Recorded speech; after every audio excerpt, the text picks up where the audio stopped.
घर को देना है नई चमक और शानदार लुक, तो आइए डायमंड पेंट्स। जी हाँ, जहाँ मिलेंगे हर तरह के क्वालिटी पेंट्स और हार्डवेयर की पूरी रेंज। और खास ऑफर, कलर की खरीदारी पर पाएं आकर्षक free gift, dressing table, 3 door अलमीरा और डबल बेड जीतने का सुनहरा मौका। तो देर किस बात की, आज ही पहुंचिए डायमंड पेंट्स, गोकुल होटल के पीछे, लोहा बाजार, खंडवा।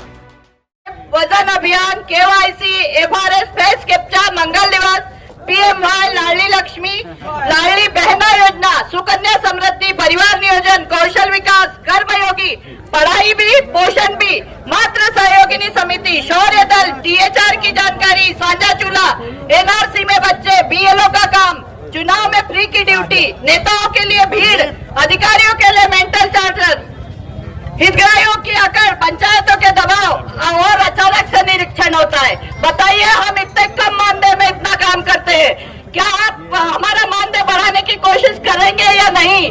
क्योंकि हम इतने ज्यादा प्रताड़ित हो गए, हमारा मानदेय बढ़ाया जाए, हमें राज्य कर्मचारी घोषित किया जाए और हमारी जो अन्य विभागों में ड्यूटी लगाई जाती है उसे हटाया जाए, क्योंकि हमारे अपने विभाग के इतने कार्य हैं कि हम अन्य विभाग में कार्य करने में सक्षम नहीं रह पाते हैं। फिर भी हमने जो BLO में कार्य किया है उसमें से हमें इनाम तक नहीं दिया गया, हमें प्रोत्साहित भी नहीं किया गया, क्योंकि हमने BLO में खाना तक नहीं खाया, 1-1, 2-2 बजे रात तक ड्यूटियां की है। क्या आप इस बात से मंजूर करते हैं? और हमने इतना काम किया है कि शायद किसी ने, ये ईश्वर ने मात्र को शक्ति दी है, अपनी शक्ति से हमने इतना कार्य किया है, क्योंकि BLO का काम कोई छोटा मोटा काम नहीं था, बहुत बड़ा काम था और हमारे विभाग का काम पिछड़ गया। उनकी अलग डांट सुनी हमने, उसके बाद भी हमने BLO का काम किया। आप सबसे मेरा अनुरोध है, विनती है हाथ जोड़कर कि आप लोग हमारे मानदेय में वृद्धि करवाएं और हमें राज्य कर्मचारी घोषित करें। भारत माता की जय, हमारी एकता, भारतीय मजदूर संघ, भारतीय मजदूर संघ, हम सब एक हैं, हम सब एक हैं। महाविद्यालय द्वारा कोटवारों के बेटकों को जमीन दी हुई है, वह शासकीय नहीं है, निजी जमीन है, लेकिन सरकार ने उसको शासकीय बना दिया और ग्राम नौकर के उसका हक हटा दिया है। महाविद्यालय के अध्यक्ष हमारे बेटे लोग पर्सनल सेवा करते थे, पेट्रोल सेवा करने के, व्यक्तिगत सेवा करने के बदले में उनको उनके मेहनत के बदले वो जमीन आवंटन की गई। इसमें सरकार का कोई हक नहीं है, ये हमारी जमीन है, निजी जमीन है। कोटवार ने तुम्हारी ज्यादा हक देना चाहिए सरकार ने, लेकिन सरकार की नीयत क्या है? खंडवा से लगा के बिशनपुर तक 250 फैक्ट्रियां खोल रहा है, तो कोटवारों की जमीन ठोकर में अधिग्रहण करो और इनके बिजनेसमैन उद्योगपतियों को उनके कर्जा ले रहे, उनको हम कोटवारों की जमीन सुपुर्द करो और कोटवार के बच्चों को फांसी लगा दो। ये सरकार की मंशा है। तो मेरा सभी मंत्रिमंडल सरकार से कहना है कि कोटवारों का हक मिलना चाहिए। कोटवारों का हक नहीं मिला, वो कोटवार और भी आगे आंदोलन करेंगे। पूरे कोटवार संघ के लिए भारतीय मजदूर संघ हमेशा खड़ा है और इनके साथ हाथ से हाथ मिलाकर इनकी जब तक मांगे पूरी नहीं हुई तब तक हम लोग हटने वाले नहीं है। मैं अकुशल श्रमिक संघ के अध्यक्ष राकेश मालवीय जी से निवेदन करता हूँ कि वे अकुशल श्रमिकों के बारे में आज इस अवसर पर दोस्त संबोधित कर रहे हैं। राकेश मालवीय। भारत माता की जय, भारत माता की जय। मैं भारतीय मजदूर संघ से संगठन मंत्री और यही आशा करता हूं कि हम सब एकत्रित होकर सभी मांगों को लेकर कलेक्टर साहब को ज्ञापन देंगे और हमेशा सभी संगठित पदाधिकारी और सभी संगठन ऐसे एकत्रित होकर कार्यक्रम को आगे बढ़ाएंगे तो संगठन में एकजुटता नजर आएगी। भारत माता की जय। निश्चित ही ये आज कर्मचारी के मन की जो पीड़ा थी उसको लेकर के आज उसको रोड पे आना पड़ा और आज हमारा भारतीय मजदूर संघ जो एक देश का सशक्त संगठन माना जाता है और ये विश्व का बड़ा संगठन है, इसके बैनर तले आज हमारे भी सारे संगठन यहाँ पर एकत्र हुए हैं। वे अपनी मांगों को लेकर और सारे संगठनों के कर्मचारियों की मांगे जायज है, सरकार को इस पर चिंता करना चाहिए, क्योंकि हम सरकार के अभिन्न अंग है और सरकार की योजनाओं का सफल क्रियान्वयन इन्हीं कर्मचारियों के माध्यम से होता आया है। तो हम कोई सरकार से भीख मांगने वाली बात नहीं करें, हम अपने अधिकार के लिए एकत्र हुए हैं और भारतीय मजदूर संघ का नारा भी है कि सबसे पहले राष्ट्र हित, उसके बाद उद्योग हित और उसके बाद श्रमिक हित। तो हम पहले राष्ट्र के बारे में चिंता करते हैं, उसके बाद हम उद्योगों को कैसा संचालन किया उसकी भी चिंता करते हैं, और श्रमिक को भी अपना जो है भरण पोषण या परिवार की व्यवस्था को उठाने के लिए बराबर जितना पैसा मिलना चाहिए, जो भी सुविधाएं मिलनी चाहिए वो उसको मिले, इसकी चिंता करने वाला भारतीय मजदूर संघ बधाई का पात्र है। और हमको उनका आसानी से प्राप्त हुआ है।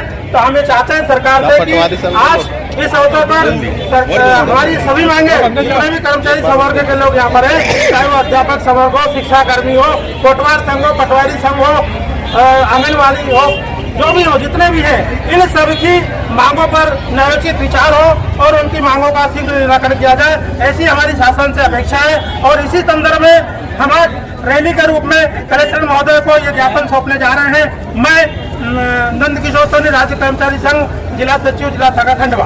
भारतीय मजदूर संघ के बैनर तले सभी कर्मचारी यहाँ पर उपस्थित हुए हैं। मैं अपने पटवारी संघ की तरफ से, मेरा नाम रजनी पटेल है, मैं हरसुद में पटवारी हूँ।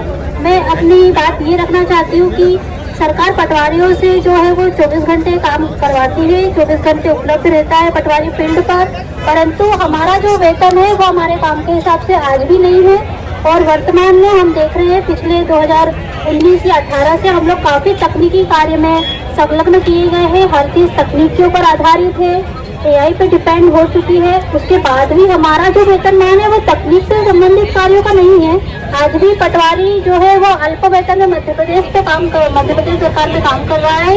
ये बड़ा सोचनीय विषय है। और साथ ही चूंकि आप महिला पटवारियों की संख्या भी फील्ड में बहुत बढ़ गई है और हम सभी फील्ड के कर्मचारी हैं, तो किसी प्रकार का सुरक्षा कानून हम फील्ड के कर्मचारियों के लिए नहीं है। कोई अभद्र व्यवहार कर देता है, कोई नशे पत्ती में रहता है या कोई नेतागिरी में रहता है, तो उसके लिए सुरक्षा कानून की व्यवस्था की जाए व्यवस्थित तरीके से सभी कर्मचारियों के लिए जो फील्ड पर है। साथ ही जो तकनीकी हम कार्य कर रहे हैं उसके लिए हमारे पदों को तकनीकी घोषित तो किया गया है, पर तकनीकी वेतनमान आज तक नहीं दिया गया है। ये बड़ी ही विसंगति है जिसे सरकार को सुधारा जाना चाहिए। दूसरी बात यह है कि तकनीक आ गई है, परंतु तकनीक का मेल मानव की क्षमता के साथ पटवारी की नौकरी में करना और किसी अनुसार योजनाओं को और जो भी वो एप्स लॉन्च करते हैं इनका ध्यान रखते हुए कि तकनीक की क्षमता मानव क्षमता के साथ कैसे मिलान की जाएगी, दोनों को मिलान करते हुए कोई भी ऐप लॉन्च किया जाए ताकि कार्य क्षमता के साथ में अच्छे से कार्य किया जा सके। धन्यवाद।